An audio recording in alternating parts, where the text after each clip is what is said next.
رمضان شریف رحمت کے پہلے 2 ہفتے۔ رمضان المبارک اللہ تعالیٰ کی طرف سے ایک عظیم تحفہ ہے۔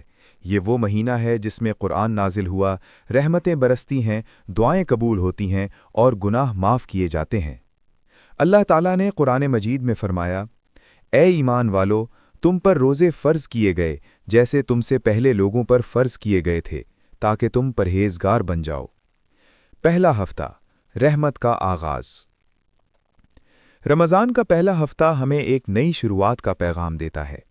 پہلا روزہ ہمیں صبر سکھاتا ہے، دوسرا روزہ ہمیں شکر سکھاتا ہے، تیسرا روزہ ہمیں عاجزی سکھاتا ہے، چوتھا روزہ ہمیں عبادت کی لذت دیتا ہے، پانچواں روزہ ہمیں سخاوت کی طرف بلاتا ہے، چھٹا روزہ ہمیں زبان کی حفاظت کا درس دیتا ہے، ساتواں روزہ ہمیں دل کی صفائی کی یاد دلاتا ہے۔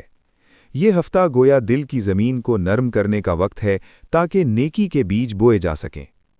نبی کریم صلی اللہ علیہ وسلم نے فرمایا کہ رمضان کا پہلا حصہ رحمت ہے، اس لیے ہمیں چاہیے کہ نمازوں کی پابندی کریں، قرآن کی تلاوت بڑھائیں اور ہر وقت استغفار کرتے رہیں۔ دوسرا ہفتہ، مغفرت کا پیغام۔ رمضان کا دوسرا ہفتہ مغفرت کا پیغام لے کر آتا ہے۔ یہ وقت ہے اپنے گناہوں پر سچی توبہ کرنے کا، والدین سے معافی مانگنے کا، رشتہ داروں سے تعلق جوڑنے کا، دلوں کی کدورتیں ختم کرنے کا۔ حضرت عمر بن خطاب رمضان میں راتوں کو گشت کیا کرتے تھے تاکہ دیکھیں کہ کوئی بھوکا تو نہیں سو رہا۔ یہ ہمیں سکھاتا ہے کہ روزہ صرف اپنی بھوک کا نام نہیں بلکہ دوسروں کی بھوک کا احساس بھی ہے۔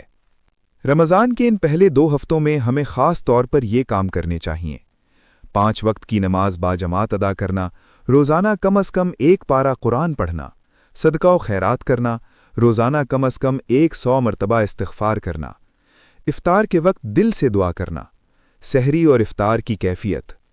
سحری ہمیں نظم و ضبط سکھاتی ہے اور افطار ہمیں شکر گزاری سکھاتی ہے۔ جب اذان کی آواز گونجتی ہے اور ہم کھجور سے روزہ کھولتے ہیں تو دل میں عجیب سی خوشی پیدا ہوتی ہے۔ یہ خوشی صرف کھانے کی نہیں بلکہ عبادت مکمل ہونے کی ہوتی ہے۔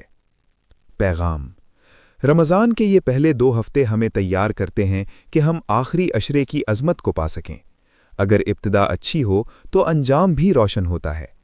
آئیے دعا کریں: یا اللہ، ہمیں رمضان کے پہلے 2 ہفتوں میں اپنی رحمت اور مغفرت نصیب فرما، ہمارے گناہوں کو معاف فرما اور ہمیں آخری عشرے کی برکتوں تک پہنچا دے۔ آمین۔ جام۔